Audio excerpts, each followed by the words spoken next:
This is the Yellow Mountain Import Shogi Japanese chess piece set. And I was not familiar with this game until receiving this, but it's an interesting little chess variation that's something different to play. The set is hampered by a few issues, though.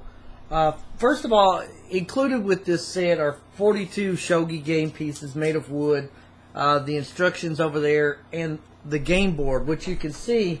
One of my complaints about this is just simply a large piece of paper that's 9 by 9 squares that to me won't last long as a game board.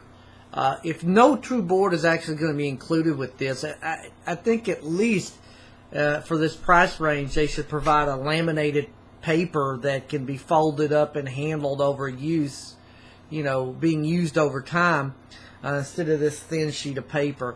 I understand this is mainly a set for the pieces, but again, if you're going to provide a game board, provide something that's a little bit more substantive than this little piece of paper. In addition to that, the instructions here are okay, but the diagrams on the inside, and I don't know how well this will show up on camera, but the diagrams on the inside here don't exactly match the pieces as in the illustration. So this game's a bit of a learning curve to learn, and this makes it a bit more of a learning curve with the instructions.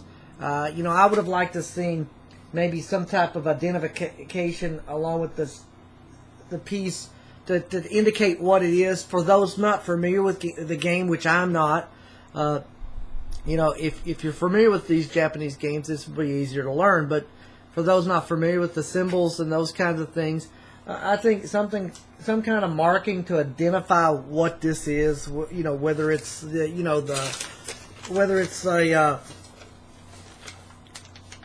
king piece or a Gikoyu Kushu piece or whatever. Maybe mark them in English somewhere on the side here to let you know what these pieces are. Make it a little bit easier to learn. In addition to that, some of the pieces were cut improperly, and again, I don't know how well this is going to show up on camera, but some of the pieces are cut a bit improperly and also suffer from some chipping. And again, it's with these little pieces, it's kind of hard to see, but there's chipping on the edges there. I don't know how well I'm going to be able to get this on camera, but the edges suffer from some chipping where they were not cut properly. So this kind of hurts my overall impression of this game, which is an interesting game to play. But again, yeah, for the price, it's a budget level set, which is what I would consider it. But again, there's a bit of a learning curve to this, and the quality of the pieces and the paperboard kind of detract from the interesting game that this really is. And again, it's not a high-end, expensive set. I mean, it currently is $8, so I keep that in mind. But again, I expect a little bit more for that as well. I give this 3 stars.